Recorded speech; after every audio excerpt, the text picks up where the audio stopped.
Shalom saudara, diberkati oleh Tuhan. Hari ini saya mengajak kita semua mau belajar tentang salah satu pelajaran iman dalam kekristenan, yaitu perihal kematian.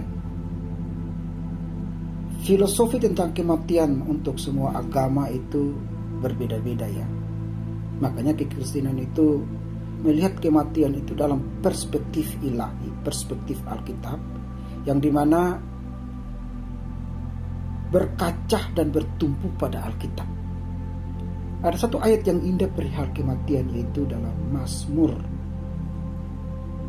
116 ayat yang ke-15 berkata, berharga di mata Tuhan kematian semua orang yang dikasihinya. Atau dalam bahasa Inggrisnya, the precious in the sight of the Lord is the death of his sight. Jadi kenapa kematian itu indah? Kenapa kematian orang percaya itu berbeda persepsinya dengan kematian orang di luar Tuhan? Bukankah semua sama-sama jiwa atau roh meninggalkan jasad atau tubuh? Bukankah sama-sama juga kita ditinggalkan orang yang dikasihi atau orang yang dicintai? Bukankah sama-sama kita mengalami kedukaan? Tetapi Alkitab memberi persepsi baru bagi kita orang percaya perihal kematian, yaitu bahwa kematian itu sesuatu yang berharga. Dan orang yang melihat itu berharga adalah orang-orang yang dikasihinya, atau orang yang kudus, saint. Nah, dari kematian orang yang berharga di mata Tuhan, ada dua hal yang kita belajar. Yang pertama adalah kematian itu berharga karena tidak dimiliki oleh orang yang mati di dalam Tuhan. Ada orang yang mati banyak faktor. Pertama, mati di luar Tuhan, pasti binasa. Yang kedua, mati karena kesalahannya sendiri. Misalnya bunuh diri, misalnya putus asa, dan itu terjadi karena kematian. Tetapi bagi kita orang percaya dikatakan bahwa kematian itu berharga, precious, atau di dalam bahasa Ibrani disebut dengan yagar bene Yahweh. Yagar itu sama dengan rare, precious, sesuatu yang mulia. Mulia itu ya, emas itu logam mulia. Mulia karena mati itu bukan perpisahan dalam keabadian, tapi mati itu adalah kita memasuki keabadian, berjumpa dengan pencipta di dalam keabadian. Mati adalah pintu kita membuka suatu dunia waktu yang everlasting. Jadi bagi kita mati itu bukan pergi dan hilang. Dan itu dalam surat 1 Korintus itu orang-orang di zaman itu berkata bahwa ya kalau orang mati ya kita tidak kenal lagi, kita nggak ketemu lagi. Mereka merintih-rintih seperti orang yang tidak kenal Tuhan. Mereka menangis, menore-nore tubuh, mereka bersedih, mereka hanyut dan larut di dalam kesedihan kematian orang yang ditinggalkan itu. Makanya Paulus berkata tidak. Waktu nafiri berbunyi, waktu sangkakala Allah dibunyikan, Tuhan bersama orang kudusnya, ya mereka yang mati dalam Tuhan itu akan turun mengenakan tubuh kemuliaan, tubuh mereka bangkit. Dan kita ini diubahkan, glance of eyes, dalam sekejap mata kita dirubahkan, berjumpa dengan mereka di awan-awan yang permai. Jadi bukan kehilangan, tetapi kita akan bertemu, reuni di kekekalan. Makanya dikatakan kematian yang berharga, precious. Bahkan kematian di situ adalah saint, orang-orang bene itu orang-orang pilihan, anak-anak Tuhan. Kematian itu berharga karena kematian itu adalah membuka sebuah ruang perjumpaan kita dengan Tuhan di dalam kekekalan. Selama ini kita menyembah Tuhan dengan angkat tangan, tanpa kita tahu, tanpa kita ketemu, kita berjeri lelah di dunia ini. Tapi kematian itu mempertemukan kita dan akan melihat dibukakan segala yang kita pernah beri untuk pelayanan untuk Tuhan, kita pernah beri untuk Tuhan, kita pernah beri untuk sesama, apa yang kita pernah lakukan selama hidup ini akan terbuka. Nah itu sama dengan kita bilang ini, oh kerja saya selama ini hasilnya ini ya, saya bisa beli mobil, saya bisa beli rumah yang indah, saya bisa menyekolahkan anak-anak, bahkan dalam negeri, luar negeri, saya bisa menabung, saya bisa mewariskan. Nah itu akan dibukakan, kita bangga. Nah kematian seperti itu membukakan kita, mempertemukan kita, menghadirkan kita dalam sebuah dunia kekekalan, di mana apa yang kita pernah buat di dunia akan dibukakan. Lalu kita bilang, oh ini yang saya perbuat ternyata berharga ya. Ya, bagi orang yang tidak berbuat apa-apa kepada Tuhan, dia akan bilang, iya ya. Oleh karena itu, hidup ini harus berbuah, hidup ini harus melakukan sesuatu yang mulia, melakukan sesuatu yang bernilai kekal. Saya boleh saksikan bahwa kami sekarang di Wadah SDT Victory ini sudah membuka pelayanan di 9 lapas dan rutan, dan membuka pendidikan teologi strata 1 di dalam lapas. Dan ini adalah sekolah teologi pertama di Indonesia dalam lapas. Ya ada badan hukumnya pasti ya. Dan ini adalah rekor kekekalan. Saya mengajak semua teman-teman, yuk kita berinvestasi nilai kekal, yuk kita mengajar meskipun mungkin apa yang kita dapat tidak sesuai dengan ilmu yang kita keluarkan atau biaya kuliah kita, tapi ini yang kita kerjakan mempunyai nilai kekal. Karena itu semua akan di-reveal, dibukakan dalam kekekalan. Nah kalau kita mati lalu kita berjumpa dengan jeripaya kita yang nilainya tidak ada, nilainya tidak sebanding dengan orang lain, kita bilang, aduh kesian kamu dalam dunia umur panjang mungkin sampai 60, 40, 50, tetapi sedikit saja kau buat dibandingkan dengan orang yang mungkin hanya umur cuma 50, tidak seperti yang 70, tapi ada banyak nilai kekekalan yang dia perbuat. Nah oleh karena itu kita merubah persepsi kita tentang kematian, bahwa kematian itu adalah suatu peristiwa yang precious, yang berharga, atau yagar dalam bahasa Ibrani-nya. Kematian adalah puncak dari akhir kehidupan. Orang yang hebat sekalipun tidak bisa bergerak lagi atau bernyanyi suara merdunya waktu dia masih hidup, bernyanyi setelah mati. Ya kalau dia bernyanyi setelah mati semua orang kabur. Seorang petinju yang hebat tidak mungkin setelah dia mati dia bilang saya mau bertinju lagi. Ya tidak mungkin, pasti orang semua kabur. Kematian itu mengakhiri segala perlakuan kegiatan fisik. Anda yang hebat berhenti, Anda yang cantik akan didandani orang, Anda yang kuat akan digotong dibawa oleh ambulans dalam peti mati menuju ke kuburan. Anda yang kaya raya tidak akan membawa kekayaan ke dalam liang kubur, liang lahat.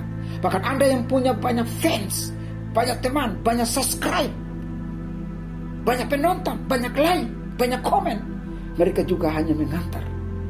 Mereka hanya berkata rest in peace, RIP, turut berduka cita, tapi mereka juga tidak akan menemani Anda di kuburan. Anda punya banyak teman, sahabat, sering ditraktir, ditolong, tapi Anda mati, Anda sendiri dalam kuburan.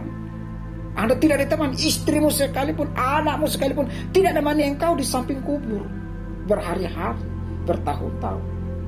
Nah inilah, oleh karena itu kematian itu mengakhiri segala sesuatu kefanaan, dan kita menuju dan memasuki dunia kekekalan untuk melihat apa yang pernah kita perbuat. Saya mengajak Bapak Ibu kita selalu berinvestasi nilai kekal, kerjakan sesuatu yang bernilai kekal, supaya itu kelak diperhitungkan Tuhan. Bahwa pada waktu kita menutup mata jasmani, membuka mata rohani, kita bilang begini, hebat Tuhan, ku dahsyat, aku mengakhiri pertindakan iman, dan kematianku ini bukan kematian biasa, tapi kematian yang menyenangkan alias precious, yagar, atau kematian yang menyukakan hati Tuhan. Hidup itu bagaikan buku. Di cover depan dituliskan judul, atau di cover depan kehidupan kita ditulis tanggal lahir, tapi belum ada tanggal kematian. Lalu di halaman pertama kita buka, kita isi, sampai mungkin 50 tahun diisi 50 hari lembaran tahun-tahun kita. Lalu mau tidak mau besok kalau kita masih hidup, besok pasti kita buka lembaran baru. Besok masih buka lembaran baru kalau kita masih hidup. Tapi akhirnya kehidupan kita itu akan ditutup pada puncaknya dengan ditulis telah dipanggil oleh Tuhan kekasih kita. Lalu semua orang berkata, rest in peace, requiescat in pace. Jadi saudara diberkati oleh Tuhan. Indah bagi orang yang mati di dalam Tuhan, tapi celaka bagi orang yang mati di luar Tuhan. Momok bagi orang yang tidak mengenal Tuhan. Tetapi kalau Anda sudah siap, hidup Anda itu sudah berharga, hidup Anda itu sudah bernilai kekal, segala yang kita lakukan itu adalah investasi bagi kemuliaan Tuhan. Jangan takut kau mati besok, mati kapan saja. Berkata seperti pemazmur, berharga saya orang yang mati di dalam Tuhan. Ya, karena apa?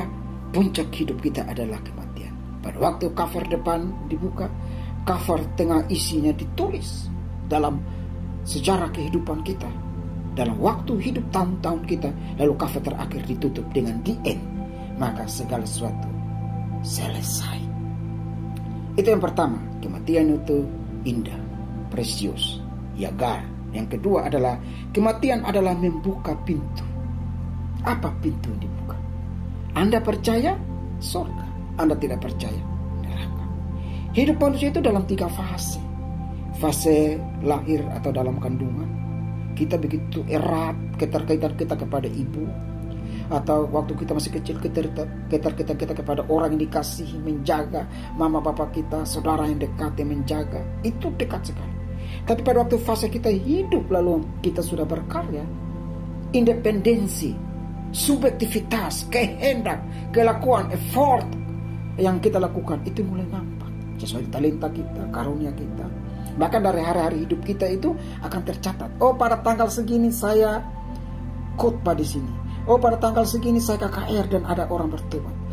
Pada tanggal segini saya ada ke luar negeri. Pada tanggal segini saya menyukakan hati Tuhan. Pada tanggal segini saya menikah, saya pacaran, punya cucu. Tapi naas bagi orang, pada tanggal segini saya melakukan kejahatan, pada tanggal segini saya ada di dalam kurungan.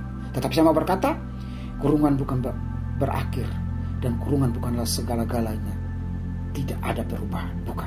Tetapi kita harus berkata, semua orang semua berbuat dosa, dan kita semua orang berharga. Siapapun yang mengaku dosa, baik di luar, di dalam kurungan, di mana saja, pembesar, orang miskin, orang terhormat, orang kaya, orang tidak punya apa-apa, gelandangan sekalipun, dia berharga bagi Tuhan. Jangan berkata dan menista, bahkan menuduh dirimu, saya pendosa. Tetapi waktu kau percaya Yesus, hidup ini sudah dirubahkan dalam Tuhan, maka engkau berharga. Fase ketiga itu fase kematian, yaitu kita membuka pintu surga, kita membuka pintu neraka bagi yang tidak percaya. Jadi saudara sudah berkati oleh Tuhan, mau tidak mau, sadar atau tidak sadar, tolak atau tidak tolak, kematian itu pasti mendatangi kita. You mau gym, you mau olahraga, you mau seorang pembesar, kau tidak bisa membeli obat mati. Saya menulis sebuah buku judulnya Misteri Dunia Baka.